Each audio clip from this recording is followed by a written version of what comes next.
Hello and welcome to the new lesson titled Communication for Special Needs.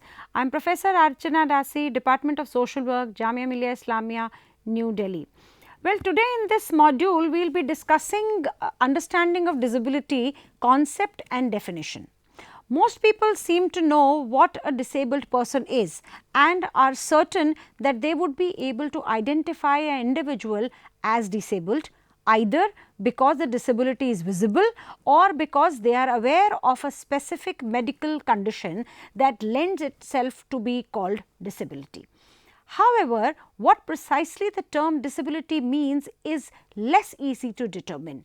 A more common view is that having a disability makes an individual less capable of performing a variety of activities. In fact, the term disability is as a rule used to indicate a reduction or deviation from the norm, a shortcoming of an individual that society has to reckon with. In most languages, terms equivalent to that of disability contain the notions of less value, less ability and state of being restricted, deprived, deviant. It is in line with such concepts that disability is exclusively viewed as a problem of the affected individual and that the problems indicated by the presence of a disability are considered to be more or less common in all situations. It is true that a disabling condition may affect to varying degrees the personal life of an individual and his or her relation with community and family. The individual who has a disability may in fact experience the disability as something that sets him or her apart from others, and that has a negative impact on the way life is organized. However, meaning and impact of disability change substantially depending on whether the environment and the attitudes of the public accommodate a disability or whether they do not. For example, in one context, the person who uses a wheelchair is in a state of complete dependency. In another, he or she is as independent and working as any other person. Consequently, the impact of an alleged dysfunction is relative to the environment, and disability is thus a social concept and not solely the attribute of an individual. It is also a highly heterogeneous concept, making the search for a homogeneous definition a virtually impossible task. Despite many attempts to define disability in general terms, the problem remains concerning what renders an individual disabled and who should belong to this group. For example, if disability is defined as dysfunction of an individual, how to classify a person who despite a serious impairment is fully functional? For example, is the visually impaired computer specialist who is gainfully employed, has managed to solve his or her transport problems, secures adequate housing and has a family still a disabled person? If so, what is the real meaning of disability? To understand this term better, one has first to distinguish it from other related concepts that are often confused with disability. The most common misunderstanding is to equate disability with disease. Disabled people are often described as opposite of healthy people and consequently as needing the help of the health professional. However, disabled people as anyone else need medical help only in situations of acute sickness or illness. Even in cases where the disability results from a protracted or chronic illness such as diabetes or a cardiac disease, it is not the sickness as such, but its social consequences that are involved here. In other most common confusion is to equate disability with medical condition, that is one of its causes. For example, lists have been drawn up that classify disabled people by types of disability such as blindness, physical maldeformations, deafness, paraplegia, and such lists are important for determining who should be counted as a disabled person. except that the use of the term disability is inaccurate because it is confounded with impairment. More recently, efforts have been made to describe disability as difficulty in performing certain types of functions. Accordingly, a disabled person would be someone whose ability to perform in one or several key areas such as communication, mobility, dexterity and speed is affected. Again, the problem is that a direct link is made between the impairment and the resulting loss of function without taking into account the environment, including the availability of technology that could compensate for the loss of function and thus render it insignificant. To look at disability as the functional impact of impairment without acknowledging the environmental dimension means to put the blame for the problem entirely on the disabled individual. This definition of disability still says within the tradition of regarding disability as a deviation from the norm and ignores all other individual and societal factors that together constitute the phenomena of disability. Unlike gender and age, disability is not a clearly definable statistical variable, but a contextual term that is open to interpretation. Therefore, disability data can offer only approximations and should be treated with utmost care. Disability should be identified where a particular social or functional disadvantage occurs or is anticipated, linked to an impairment. The issue is how to prove that the disadvantage is not the natural but rather the preventable result of the impairment caused by a failure of society to make adequate provision for the removal of physical barriers. Leaving aside that, this debate reflects primarily the view of disabled people with the mobility impairment. The possible unwelcome consequence of this position is that the state may shift expenditures such as for disability benefits or special measures based on disability to those that improve the environment. There is a need to find a definition of disability that reflects the social dimension without sacrificing the specificity of the disadvantage based on an impairment and without losing its quality as an operational definition. The following definition tries to reflect this need. Accordingly, disability can be described as the environmentally determined effect of an impairment that in interaction with other factors and within a specific social context is likely to cause an individual to experience an undue disadvantage in his or her personal, social or professional life. Environmentally determined means that the impact of the impairment is influenced by a variety of factors, including preventive, corrective and compensatory measures as well as technological and accommodative solutions. This definition recognizes that in a different environment that erects fewer barriers, the same impairment could be without any significant consequences, hence without leading to a disability. It stresses the corrective dimensions over a concept that takes disability as an unavoidable fact and that simply seeks to ameliorate the living conditions of afflicted persons. At the same time, it maintains the grounds for compensatory measures such as cash benefits, because the disadvantage is, despite the recognition of other factors, still specifically linked to the impairment, irrespective of whether this is the result of a dysfunction of the individual or of negative attitudes of the community. However, many disabled people would experience substantial limitations even in an ideal and understanding environment. In such cases, the disability is primarily based in the impairment and not in the environment. Improvements in environmental conditions can substantially reduce dependency and restrictions, but they will not alter the fundamental truth that for many of these severely disabled people, participation in social and personal life will continue to be restricted. It is for these groups in particular that social protection and ameliorative provisions will continue to play a more significant role than the aim of full integration into the workplace. which, if it takes place, is often done for social rather than economic reasons. Evidence will be provided that various disability definitions are in use, mirroring the world's different cultural and political legacies, rather than giving cause for the hope that a single universal definition can be found which is understood by everyone in the same manner. Disability and normality, as mentioned above, most past regulatory attempts at defining disability have fallen prey in one form or another to the temptation of describing disability as primarily negative or deviatory. The human being afflicted with disability is seen as a problem and becomes a social case. A disabled person is assumed to be unable to pursue normal activities.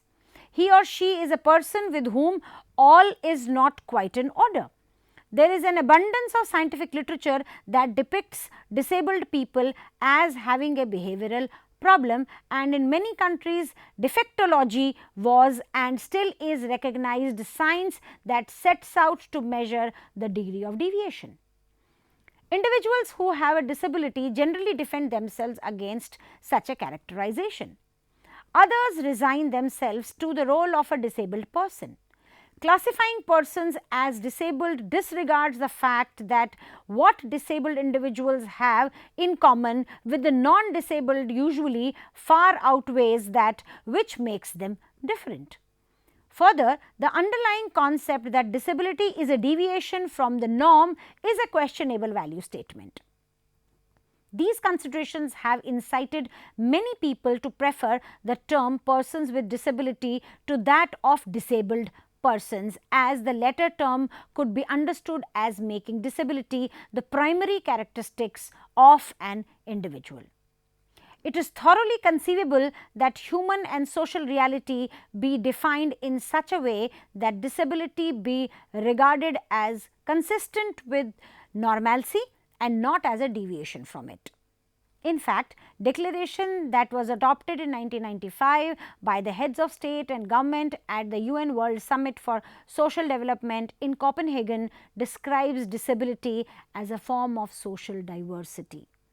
This definition demands a conception of society which is a society for all.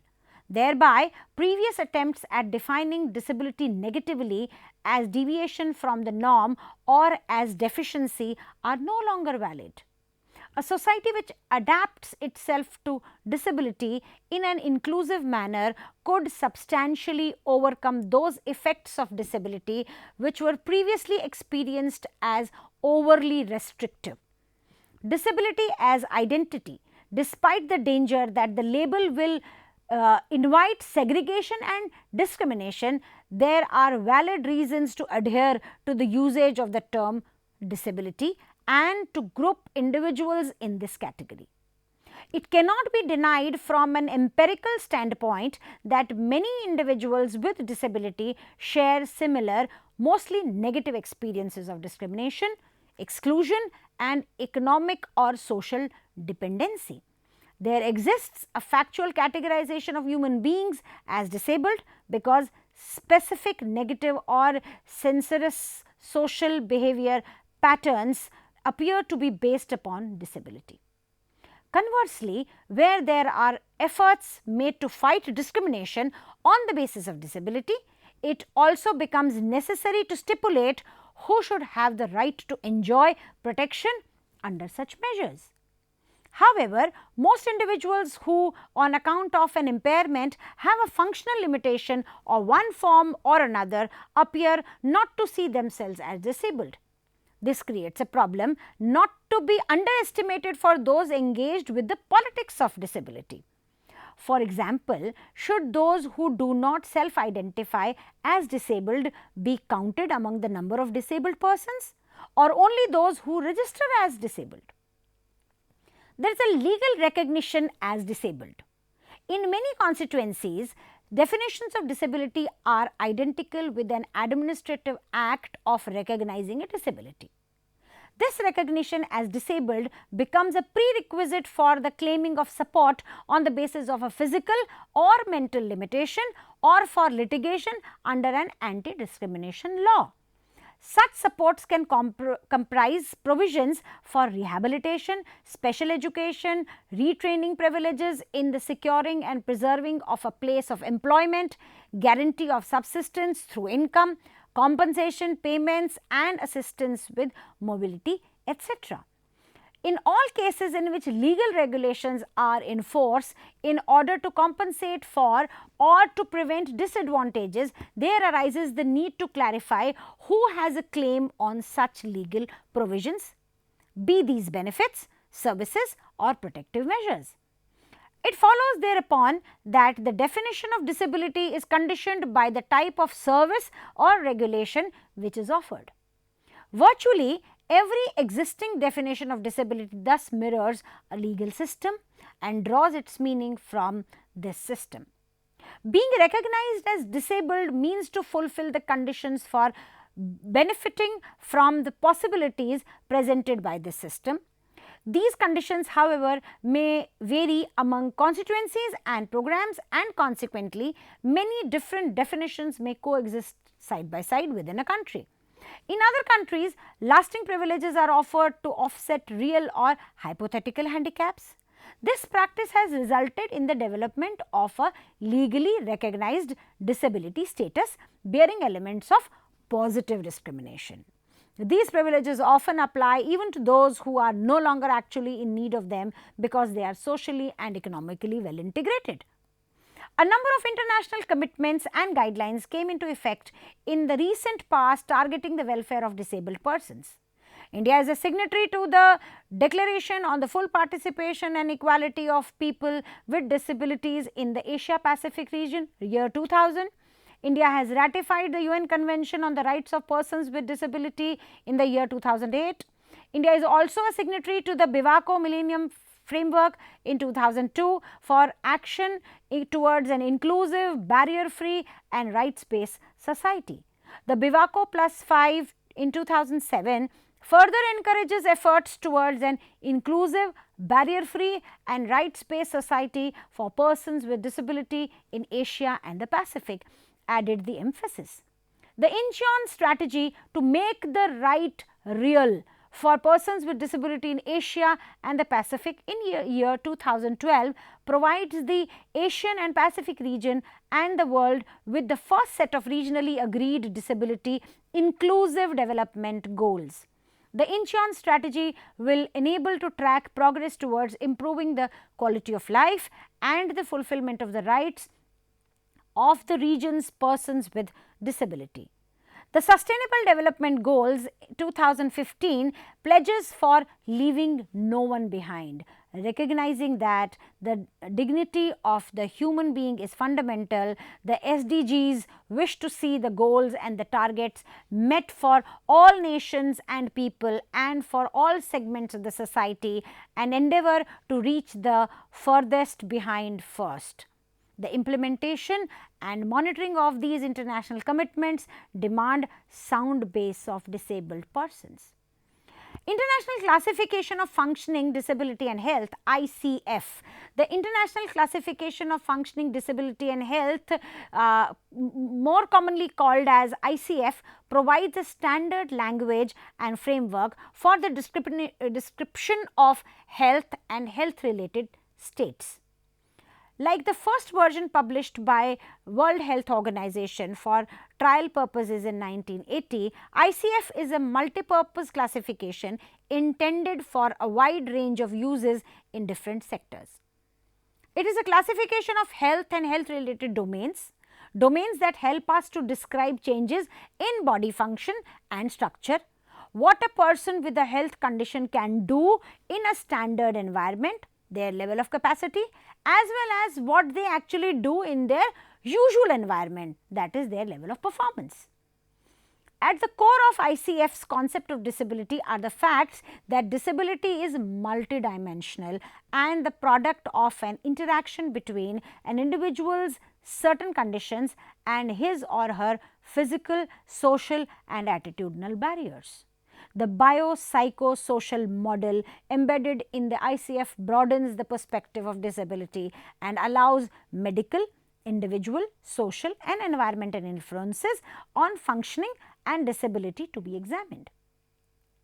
Structurally, the ICF is based on 3 levels of functioning: body functions and structures, activities and participation, with parallel levels of disability, impairment, activity limitations and participation restrictions.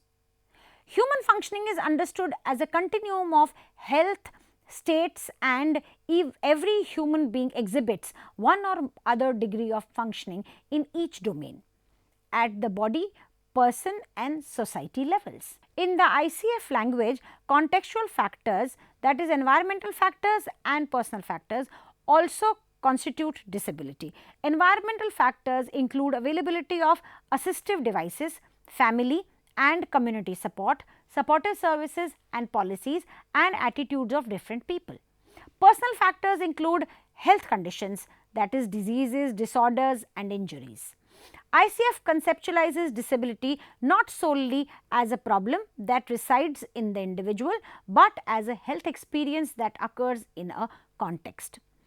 Now, there is medical certification of disability.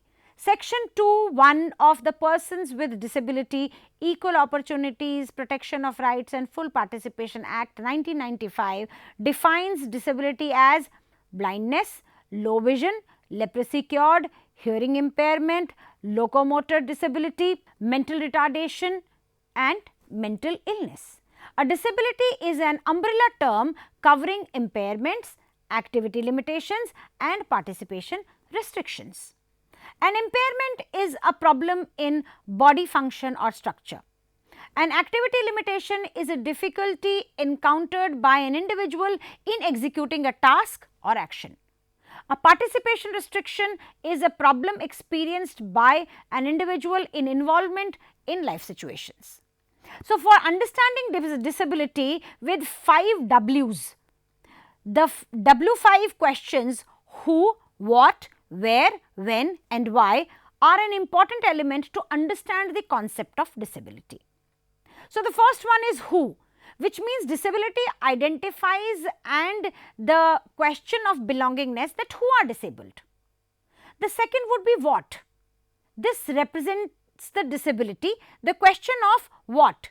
In particular, what image of the disability do we typically find within our surroundings when asked what is their disability in connection to the first question. What they do, what's their need, what all measures we can take for their inclusion in mainstream society and their welfare, and what's still left for their betterment. Then the third thing is where. Where is their disability? For example, a 12-year-old boy having cerebral palsy not be able to walk at all, the answer to the first question is who? That is a 12-year-old boy. Answer of the second question is what? The cerebral palsy. And the answer of the question 3 is where. Where is this disability? In the brain and the muscles. The abnormal brain development or damage to the developing brain that affects a person's ability to control his or her muscles. Similarly, we can access where their inclusion could be, as all the disabled are not fully dysfunctional. So, where their inclusion could be possible considering their disability. Where are they needed basic facility for smooth functioning? And the fourth thing is when. When we ask this question, we are actually asking about the onset of the disability. This is the first thing which should come to our mind, that when did this disability start? And the fifth is why, and the why is the final and the fifth W, the question which looks into the causative factors. And the causes could be the birth defect, the childhood problems, the adulthood illness or any accident, why their status or condition is still like this, why their inclusion needed in mainstream society, why we need policy and program for them. This brings us to the National Policy for Persons with Disabilities, which was rolled out in 2006, which recognizes that persons with disability are valuable human resource for the country and seeks to create an environment that provides equal opportunities, protection of their rights and full participation in the society. The Persons with Disability Act, which is also called PWD Act 1995, defines a disabled person as someone who has a physical or mental impairment that has a substantial and long-term adverse effect on his or her ability to carry out normal day-to-day activities. The definition of International Classification of Impairments, Disabilities and Handicaps along with World Health Organization in 1980 draws a threefold distinction between impairment, disability and handicapped, defined as follows. Impairment is any loss or abnormality of psychological, physiological or anatomical structure or function. Disability is any restriction or lack of ability to perform an activity in the manner or within the range considered normal for a human being. And handicap is a disadvantage for a given individual resulting from impairment or a disability which prevents the fulfillment of a role that is considered normal depending on age, sex and social and cultural factors for that particular individual. So, handicap is therefore a function of the relationship between disabled person and their environment. It occurs when they encounter cultural, physical or social barriers which prevent their access to the various systems of society that are available to other citizens. Handicap focuses on the person as a social being and reflects the interaction with and adaptation to the person's surroundings. Now, we have to talk about the attitude. The attitude towards the disability affects the way people think and behave towards disabled people. They also impact on outcomes for disabled people in the way they are treated and able to participate in the society. The attitudes disabled people experience inevitably affect the way disabled people interact with others. There are two main models in terms of disability, how disability is considered. So, these two models are the medical model and the social model. So, let us first talk about the medical model of disability. The medical model looks at a person's impairment first and focuses on the impairment as the cause of disabled people being unable to access goods and services or being able to participate fully in society. Statements such as, he cannot read that newspaper because he is a blind. These are examples of people being influenced by the medical model of disability. It is this medical model that has informed the development and structure of the legislation and is reflected in people's attitudes and associated negative outcomes. Aspects of Act talking about equality in relation to disability, discrimination follow the medical model of disability as they focus on what a person is unable to do. Medical model focuses on the impairment and what can be done to fix the disabled person or provide special services for them as an individual. Now, where we talk about these special services, the medical model focuses on the individual as a problem rather than looking more widely at society. This brings us to a second model, which is a social model of disability. The social model is generally the preferred model when thinking about disability. The social model has been adopted by most disabled people's organizations. The social model identifies the problems faced by disabled people as a consequence of external factors. For example, in the way organizations produce information, not offering a variety of formats such as braille or large text, etc., or inaccessible venues. The social model distinguishes between impairment, disability. Impairment is described as a characteristics or long-term trait which may or may not result from an injury or health condition which may affect a person's appearance or functioning of their mind or body. The characteristic may cause pain, fatigue, affect communications or interfere with mental capacity. The social model in no way rejects the idea of a person seeking medical intervention to minimize the impact of their impairment as far as this is possible. According to the social model, a person does not have a disability. Disability is something a person experiences.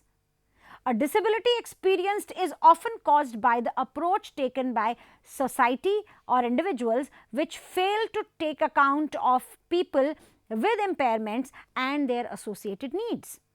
This can result in people with impairments being excluded from mainstream society. For example, an individual is not prevented from reading a magazine because of blindness, but because of absence of alternative formats. For example, Braille. A person is not prevented from going to see a play because they are wheelchair users, rather it is absence of accessible transport and access to venues that causes the disability and exclusion. So, here we talk about accessibility through ramps. The social model of disability also focuses on people's attitudes towards disability and recognizes that attitudes towards disability can present barriers for disabled people in the same way the physical environment can. These attitudes are many and varied, ranging from prejudice and stereotyping to unnecessary inflexible organizational practices and procedures, and seeing disabled people as objects of pity or charity. The social model was created by disabled people themselves and looks at the barriers created by society in terms of disabled people being able to participate fully in day-to-day life. The social model seeks to remove unnecessary barriers which prevent disabled people participating in society, accessing work and living independently. The social model asks what can be done to remove barriers to inclusion. It also recognizes that attitude towards disabled people create unnecessary barriers to inclusion and requires people to take proactive action to remove these barriers. Hence, it is important to work towards changing such attitudes towards disability which act as the barriers in accessibility. Well, with this we come to an end of today's lesson. That will be all for today. Thank you and goodbye.